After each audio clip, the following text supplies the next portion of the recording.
Diane Reeves was 11 days away from her daughter's eviction notice becoming final when she lost her job at the Marriott on Figueroa. $14.20 an hour, 36 hours a week, and every dollar of it split between the rent that was already 2 months behind and the after-school program that kept Aaliyah safe between 3 and 6 while Diane worked the afternoon shift.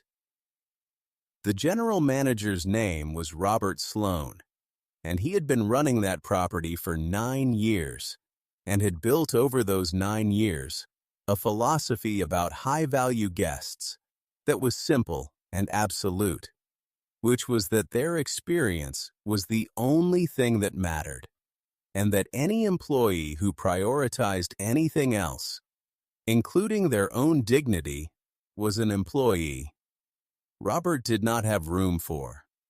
Diane did not know this philosophy was about to cost her everything when she clocked in on a Tuesday morning in October. She knew how to fold hospital corners and how to move through a room in 12 minutes and how to smile at guests in the corridor, even when the cart was heavy and her feet had been hurting since 6, and she had been doing all of those things for 4 years. And Robert had told her twice that she was one of the most reliable people on the floor, which Diane had taken seriously because she took everything seriously. What she did not know was that the guest in room 1407 had already called down to complain twice that morning, and that Robert had flagged the room, and that when Diane knocked on 1407 at 9:47 with clean towels, the interaction that followed would be witnessed by the tall man in the hallway, waiting for the elevator, and that this man would still be thinking about what he saw. 3 days later, when he made a phone call that changed everything. The guest in room 1407 opened the door before Diane finished knocking. He was a man in his 50s in a hotel robe, and he looked at the towels and then at Diane and said, "I asked for these 40 minutes ago." And Diane said, "I apologize, sir." And he said, "That's not good enough." And Diane said, "I understand," and stepped forward with the towels. And the man said, "I also asked for the room to be serviced." And Diane said, "I can do that now if you give me 15 minutes. And the man said, "I've been waiting all morning." And Diane said, "I apologize for the wait, sir." And the man said, "I don't want an apology. I want to speak to your manager."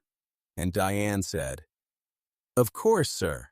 And the man said, "Right now." And Diane said, "I'll call him up immediately." And the man said, "And I want your name." And Diane gave it. And the man looked at her name tag and said, "Spell it." And Diane spelled it. And the man took out his phone and photographed her name tag. Diane did not react. She had learned 4 years ago that reacting cost more than it gained, and she stood with the towels and said, "I'll call my manager now." And the man said, "Do that," and closed the door. Robert Sloan was up in 7 minutes. He stood in the hallway with Diane and listened to the guest, and then turned to Diane and said, "Why was there a 40-minute delay on this room?" And Diane said the 3rd floor had 3 late checkouts this morning, and we were 2 staff short. And Robert said, "That's not what I asked." And Diane said the delay was 42 minutes. And Robert said, "I need you to go back to your cart, and I'll come find you." And Diane went back to her cart. Robert went into room 1407. He came out 11 minutes later. He found Diane at her cart at the end of the hallway, and he said, "The guest has requested you not service his room for the remainder of his stay." And Diane said, "I understand." And Robert said, "I also need to tell you, this is your 2nd service complaint this quarter." And Diane said, the first complaint was about a towel fold. And Robert said, "That's documented." And Diane said, "I've been here 4 years." And Robert said, "I know how long you've been here." Diane, and he said the policy is 2 complaints, triggers a performance review.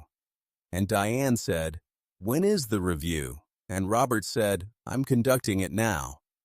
And Diane looked at him, and Robert said, "I need your key card." Diane handed him the key card. She was 41 years old, and she had been cleaning rooms at that hotel for 4 years. And she had a daughter named Aaliyah, who was 9, and who went to the after-school program on Flower Street from 3 to 6, and who Diane was going to have to call in 45 minutes to tell her to go to the neighbor's apartment instead, because Diane would not be picking her up today. She walked down the hallway to the elevator. The tall man who had been waiting for the elevator when the incident started was still in the hallway. He had not taken the elevator. He was standing by the window at the end of the hallway, looking at his phone. And when Diane came toward him with her cart, he looked up, and she saw his face properly for the first time, and she stopped walking.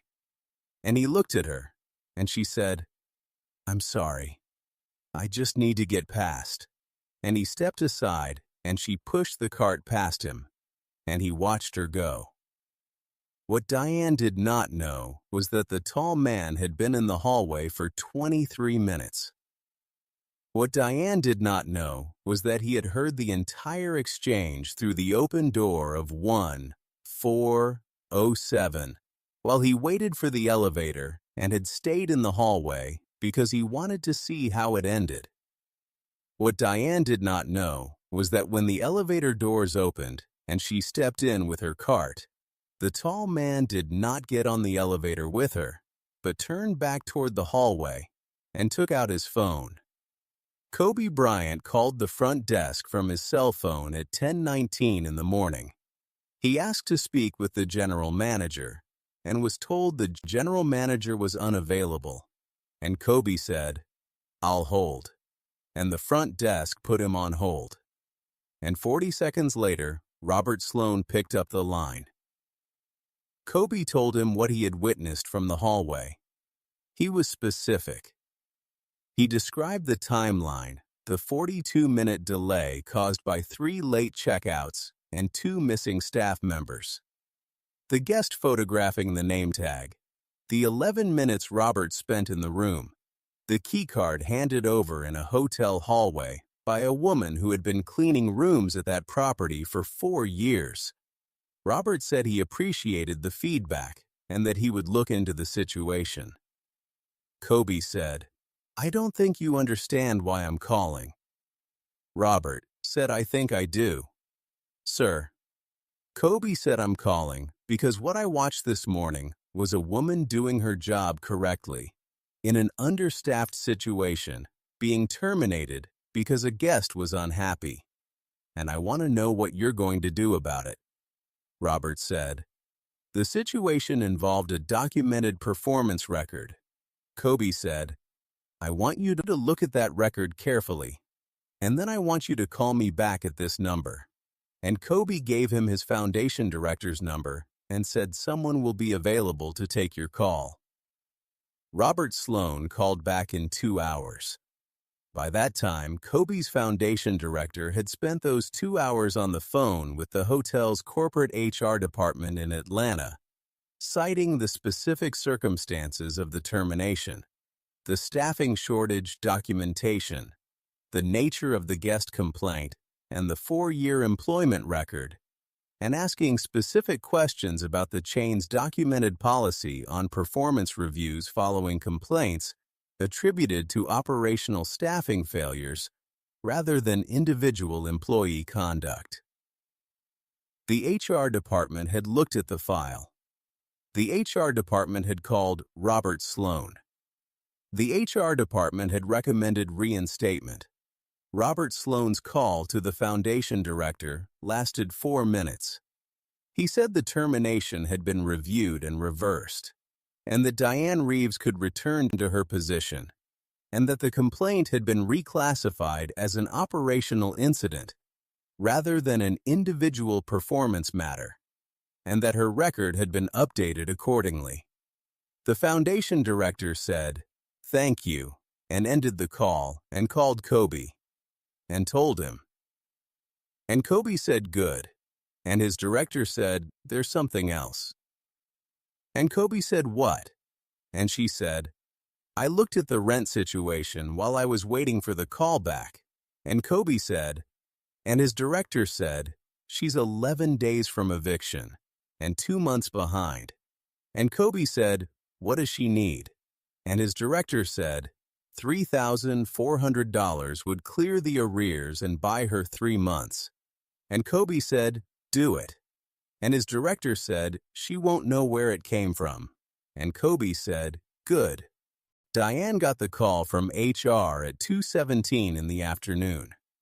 She was sitting in her kitchen with Aaliyah's after school, bag packed on the table in front of her, and her phone in her hand, working through a list of things she needed to figure out, starting with Aaliyah's pickup and ending with the rent.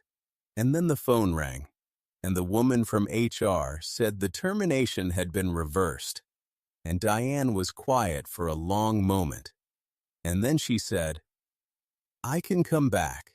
And the woman said yes. And Diane said, "Today." And the woman said, "Tomorrow is fine." And Diane said, "I'll be there at 6." And the woman said, "6 is fine." She sat in the kitchen for a while after the call. She did not know about the $3,400 until a letter arrived from her landlord 3 days later, saying the arrears had been cleared by a payment she had not made. And Diane read the letter twice, and then looked at the kitchen wall for a while, and then called the landlord. And the landlord said he had received a payment from an organization called the Bryant Family Foundation. And Diane said the Bryant family and the landlord said that's what it says. She thought about the tall man in the hallway. She thought about how he had been standing there when the elevator opened, and how he had not gotten on. She thought about Aaliyah, who was 9, and who came home from school every day and did her homework at the kitchen table, and who had looked at her mother the evening the termination happened, and said Mom and Diane had said, "It's going to be fine." And Aaliyah had said, "I know."